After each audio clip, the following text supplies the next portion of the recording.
Le silence en signe de respect. Une foule d'anonymes s'était retrouvée ce matin devant l'église Saint-Germain de la Châtre, déjà bondée.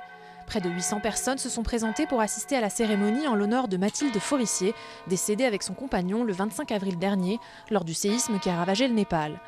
Une mort brutale, un choc pour cette petite commune de l'Indre. Ayant travaillé de longues années avec Nicolas Forissier, et évidemment, quand nous avons des enfants, nous savons ce que c'est de la vie. Ça doit être très dur.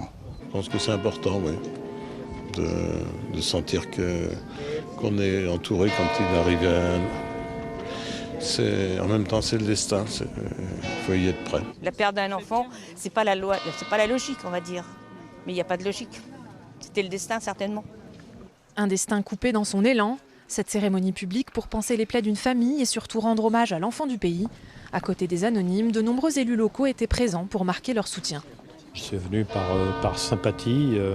Un drame comme celui-ci mérite, lorsqu'on est également un élu, de se rapprocher de l'élu qui est frappé et de sa famille. Cette foule très nombreuse qui est arrivée, c'est un témoignage d'amitié, de solidarité et de se dire dans les moments difficiles, on sait se retrouver, faire corps et dire Mathilde, on ne t'a pas oublié, on est avec toi et tu sais qu'aujourd'hui, vous voyez, revient un rayon de soleil. Alors il faut toujours positiver dans la vie. Ne pas oublier Mathilde et ne pas oublier non plus le Népal. La cérémonie s'est d'ailleurs achevée par une quête en faveur des sinistrés du séisme.